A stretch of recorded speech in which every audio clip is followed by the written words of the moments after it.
So basically, he's saying about single people, there's nothing wrong with being single. He said he'd rather have people be single than be married because you gotta be occupied to a marriage, and there's so much that's going on in a marriage that you have to do. There's a lot of stuff you have to do, like teamwork and stuff like that. You're married to one another. You got a lot of stuff to worry about because you gotta worry about your spouse, but you gotta put God first in your marriage. But you still go through applications and stuff like that. 1 Corinthians chapter 7, now as the matters of which you wrote, it is good beneficial advantage for a man not to touch a woman outside of marriage. It says that we're not supposed to have sex before marriage. People that are having sex before marriage is called fornication in the Bible. That's what it says. Sexual immorality. But people and stuff do it. Even so-called Christians do it. But Christ offers forgiveness of sins to cleanse you if you've done that, to turn to Him and make the right choices afterwards. But because of the temptation to participate in sexual immorality, let each man have his own wife, and let each woman have her own husband. The husband must fulfill his marriage duty to his wife with goodwill and kindness, and likewise the wife to her husband. The wife does not have exclusive authority over her own body, but the husband shares with her. In likeness, the husband does not have exclusive authority over his body, but the wife shares with him. Do not deprive each other of marital rights, except perhaps by mutual consent for a time, so that you may devote yourself unhindered to prayer, but come together again, so that Satan will not tempt you to sin because of your lack of self-control. But I'm saying this as a conjuring, not as a command. I wish that all people were as I am, but each person has its own gift from God, one of this kind and one of that. But I say to the unmarried, to the widows, that as a practical matter, it is good if they remain single, entirely devoted to God, as I am. But if they do not have sufficient self-control, they should marry, for it is better to marry than to burn with passion. But to the married believers I give instructions, but the Lord, that the wife is not to separate from her husband. But even if she does leave him, let her remain single, or else be reconciled to her husband, and that the husband should not leave his wife. So to the rest I declare, I not the Lord, since Jesus did not discuss this, that if any believing brother has a wife who does not believe in Christ, and she consents to live with him, he must not leave her. And if any believing woman has an unbelieving husband, and he consents to live with her, she must not leave him. For the unbelieving husband is sanctified, that he is receives the blessing granted through his Christian wife, and that the unbelieving wife is sanctified through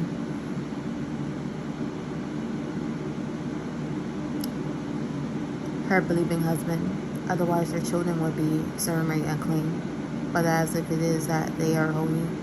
But if the unbelieving partner leaves, to let him leave. In such cases, the remaining brother or sister is not spiritually or morally bad, but God has called us to peace. For how do you know, wife, whether you will be saved your husband by leading him to Christ? Or how do you know your husband whether you will save your wife by leading her to Christ? Only let each one live the life which the Lord has assigned him, and to which God has called him. For each person is unique, is accountable for his choices and conduct, and let him walk in that way. This is the rule I make in all churches. Was anyone at the time of his calling from God already circumcised? He is not to become uncircumcised. Has anyone been called while uncircumcised? He is not to be uncircumcised. Circumcision is nothing, and uncircumcision is nothing. But what matters is keeping the commandments of God. Each one should remain in the condition in which he was when he was called. Were you a slave when you were called? Do not worry about this, that since your status as a believer is equal to that of a freeborn believer. But if you are able to gain your freedom, do that. For he who was a slave when he was called, and the Lord is a freedom man. of the Lord. Likewise, he was free when he was called is a slave of Christ. You were bought with a price, a precious price paid by Christ, and do not become slaves to men, but to Christ. Brothers, let each one remain with God in that condition which he was when he was called. Now concerning the riches of marriage, old age, I have no command of the Lord, but I give you my opinion as one who by the Lord's mercy is trustworthy. I think then that because of the impending distress, that it is the pressure of the current trouble, it is good for a man to remain as he is. Are you bound to a wife? Do not seek to be released. Are you unmarried? Do not seek a wife. But if you do marry, you have not sinned in doing so. And if a virgin marries, she has not sinned in doing so. Yet those who marry will have troubles, special challenges in this life, and I am trying to spare you from that. But I say this, believers, the time has been shortened so that from now on, even those who have wives should be as though they did not, and those who weep as though they did not weep, and those who rejoice as though they did not rejoice, and those who buy as though they did not possess anything, and those who use the world, taking advantage of its opportunities as though they did not make full use of it. For the outward form of this world, its present social and material nature, is passing away. But I want you to be free from concern. The unmarried man is concerned about the things of the Lord, how he must please the Lord. But the married man is concerned about the worldly things, how he may please the wife. And his interests are divided. The unmarried woman or the virgin is concerned about the matters of the Lord and how to be holy and set apart, both body and spirit. But a married woman is concerned about the worldly things, how she may please her husband. Now I say this for you, for your own benefit, not to restrict you, but to promote what is appropriate and secure, undistracted devotion to the Lord. But if any man thinks that he is not acting properly and honorable toward his virgin daughter, by not permitting her to marry if she is past her young. And it must be so, let him do so as he wishes, he does not sin, let her marry. But the man who stands firmly committed in his heart, having no compulsion to yield to his daughter's request, and has the authority over his own will, and has decided in his own heart to keep his own virgin daughter from being married, he will do well. So then both the father who gives his virgin daughter in marriage does well, and he who does not give her in marriage will do better. A wife is bound to her husband by law as long as he lives, but if her husband dies, she is free to marry whomever she wishes on, provided that he too is in the Lord. But in my opinion, a widow is happier if she stays as she is, and I think that I also have the Spirit of God in this matter.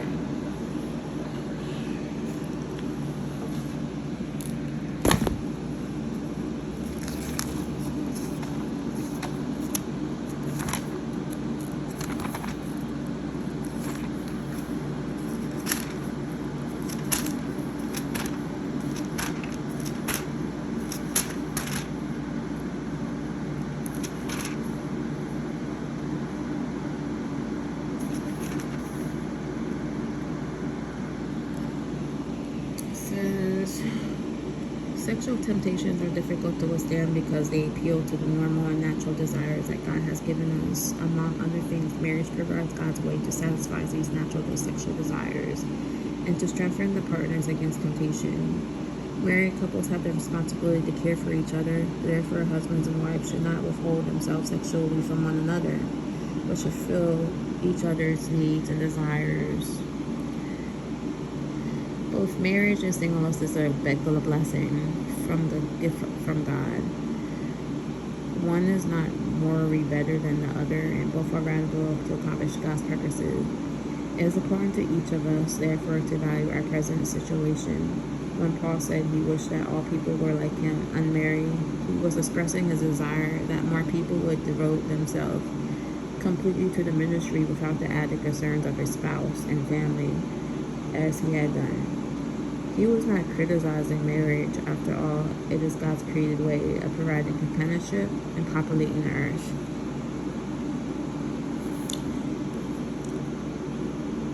And sexual pleasure is not the best motive for getting married, but it is better to marry than to burn with lust.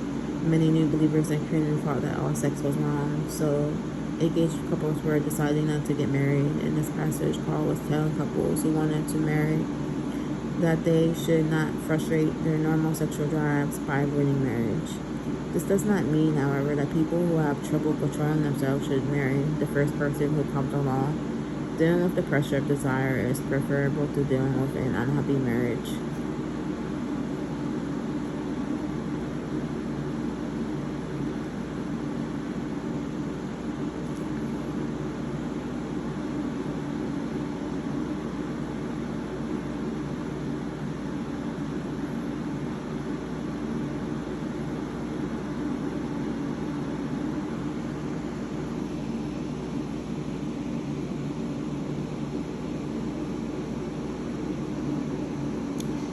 It says the Corinthians in 1 Corinthians chapter 7 verse 3:11 were in turmoil because of the immorality of the culture around them. Some Greeks, in rejecting immorality, rejected sex and marriage altogether.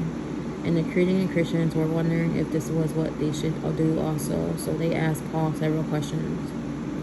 Because sex can become so perverted, should we abstain from it, even in marriage? If my spouse is unsaved, should I seek divorce?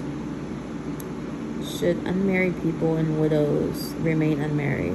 Paul answered many of these questions by saying, in effect, for now stay put, be content in the situation where God has placed you. If you're married, don't seek to be single. If you marry, don't seek to be single. And if you're single, don't seek to be married. Live God's way, one day at a time, and He will show you what to do.